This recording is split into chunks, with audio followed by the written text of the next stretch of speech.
Hello, my name is Marlon Jackson. I am a former Indianapolis Colts, Super Bowl champion, college graduate from the University of Michigan, team captain, college football All-American, and a Hoosier since being drafted by the Colts.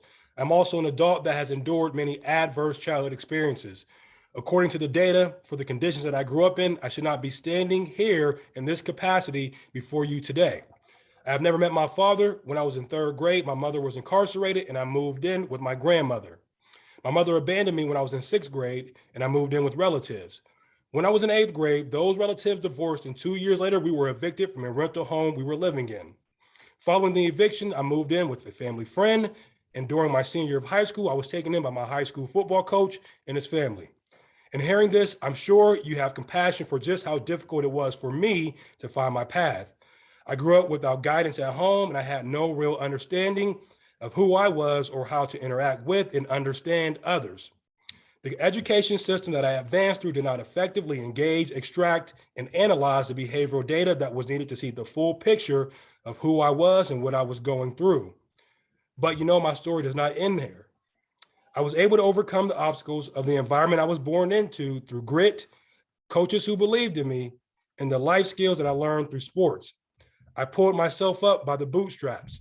Coaches in the arena of sports helped me realize that bootstraps even existed. At Fight for Life Foundation, my colleagues and I emulate the culture that both Schembechler and Lloyd Carr built at the University of Michigan, and the culture that Bill Polian and Tony Dungy established with the Indianapolis Colts. The cultures that saved me and helped shape who I am today. I am the founder of the Fight for Life Foundation in 2009, and while playing for the Indianapolis Colts, I tore my ACL. That period of recovery sparked deep reflection, and I felt compelled to positively influence young lives that were battling similar ACEs and social determinants of health conditions that I had experienced.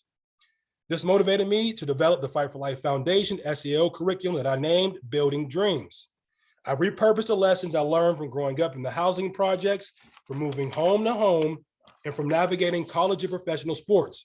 My vocation through Fight for Life became helping children outside of sports unlock the power of self and social awareness, self-management, establishing positive relationships, and being able to make responsible decisions.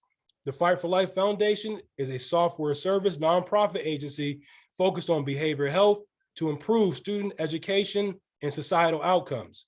Our partnership with schools, specifically schools serving students growing up in poverty, is needed to help students realize that they also have bootstraps to pull themselves up by. That is empowerment. I ask for your compassion for the students we serve as you create public policy that could make it very difficult to help students that are growing up poor, enduring childhood trauma, or do not have anyone at home that will opt them into caring educators pointing out their bootstraps. Thank you for your consideration. I commit to you to be a helper in however you will permit me in the process before you.